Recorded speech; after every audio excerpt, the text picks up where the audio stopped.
Okay, this is a video editing tutorial basic for dancers called matching audio with video. Now you guys that are a little bit more complex, this is not for you. This is for those who are still having trouble matching audio with your camera audio.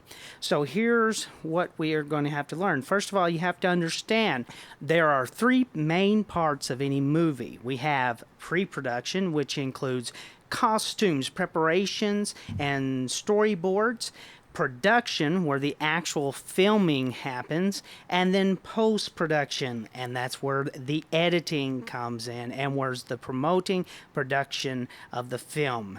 Okay, so the number one thing you need to know to make your life easier and to make the job of editing easier is doing it right the first time. Never assume that you can fix it later. If you can do it right then and there, do it then. Okay? Number two, we're going to talk about the placement of speakers and microphones are very important. You want to place one speaker. If you have two speakers, place one speaker towards your microphone on the camera and another towards you so you can hear the rhythm and keep timing. This will make your life a lot easier when it is time to edit. Also, you want to take noise in account as well, such as wind or people. So make sure that you might want to do something like place your camera where the wind is not blowing into the microphone, and this will also help. The key to editing is going to be the listening, and we're going to do a video and you're going to watch how we get to matching the audio. So here we go. Alright, so on the screen you see the lovely and talented Sage Suda, also known as Fuzzy Wuzzy. But the key is we want to listen. Now, here we have the magnifying tool. The magnifying tool is our friend. And we can blow it up as much as we needed. And as you can see on the screen right here, we can go back. And even though we're using actually two different versions of the song, because one is copyrighted and one is not, we are in the same tempo, so we should be able still to match that audio. It shouldn't be that hard. The key is looking and studying the wavelengths. As you can see, and we'll go ahead and unmute, you see where wavelengths are, and you'll see where beats, the louder the snare, you'll get a beat and you'll get a loud wavelength. Now the key is to matching the audio is listening. So here, let's use the magnifying tool as our friend. Let's blow it up as much as we can. Now, there are different ways to mark your starting point, and you can do this. This is just in case if it's very difficult to find the starting point. Now, let me emphasize, sometimes it's very, very easy. But sometimes it can be very, very hard. Depends how bad of audio you have. So we're going to start the video. And as you can hear in the wind. Aha! Let's go back. Where did it start?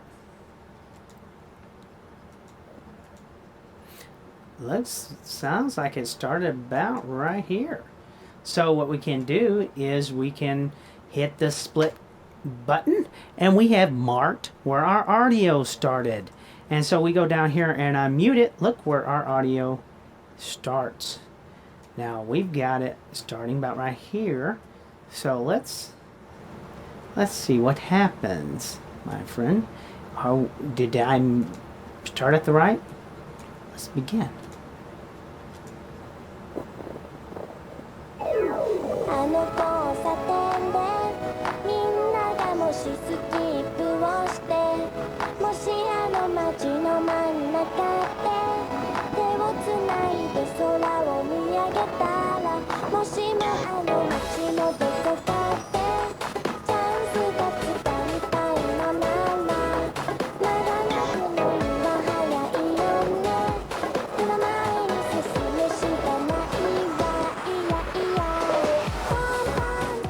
think we've got it pretty much. But as you see, you can probably hear a little bit. But when you get right there, you can go ahead, because she's got a lot of wind, you might as well just go ahead and mute it. Now sometimes you can make it sound thicker by matching the audio in there, but you don't have to do that, because that is one way of matching the audio. But majority of the time, as you can see, look at this. This is matched right there. So we figure when we have this pickup right here, it looks about the same, and that's what you're kind of looking for when you're matching audio, even though we have this heavy wind going on. And like I said, now let's say you make a mistake. You go, now let's say that it might have started right about here. If you feel that it has started right here, then you say, well, what did I do? I made a mistake on, well, what you do is you go to the edit at the top here, undo change effects, undo drag timeline selection, and then you'll keep on going until we see undo split. Now we start from the beginning again. So now we can do our split again.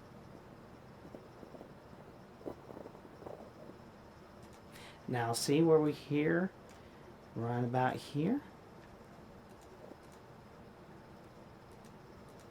But again, like I said, majority of the time it seems to start, we want to blow it up as much as we can, where it starts right here. And to me, it starts right about there where I did the split. We do the split, and we're going to mute it and see what happens.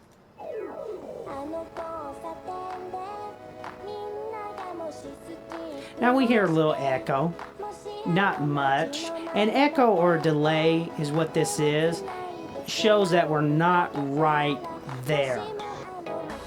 But majority of music is reverbed and echoed anyways. So as long as she's still keeping timing, and you can see through the beats where she's at, she's not off beat. She's still hitting the beat. And a lot of times you can keep this here because it gives it a little bit of the bass. Let's see, we hit the wrong effect. Let's undo the effect there. So what we can do is go to the volume. Let me show you the volume and adjust the volume level some more. But we just want to keep it where that bass sounds a little bit more thumpier. You know, it gives that bass some, because reverb does really good, or this is delay more or less. Delay does help your bass out a little bit.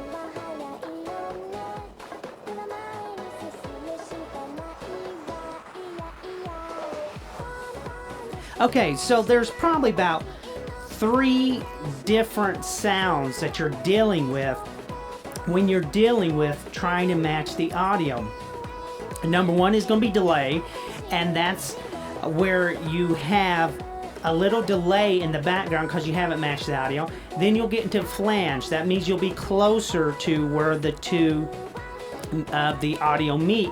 And then finally a phase. A phase is where 2 sine waves are fighting each other, and once they have fought with each other, no one wins, but it shows that the audio is matched. We have this straight line of audio that is matched. Let's see if we can find some audio here that has matched. Okay, now this is what a phase sounds like. You have 2 sound waves fighting with each other, and sometimes when you're matching audio, you're going to hear this phase. And so when that phase happens, you know you have matched the audio correctly. And a lot of people say, even when you record it through a microphone, yes, I have matched audio correctly. But not every time. You're going to have a little delay a lot of times, but it's no big deal. The idea is to make sure that the video is meeting the time, that where the steps are in time. It has nothing to do. Even sometimes we go off the steps maybe a second or a minute later. As long as we keep time, that's what's the important part of making the video. And sometimes, as Rob Rodriguez says, that even our mistakes can look artistic. So there you have it, folks. That's what it's all about. That's how you match the audio. A basic tutorial for you dancers trying to make videos on YouTube. And thanks for your time.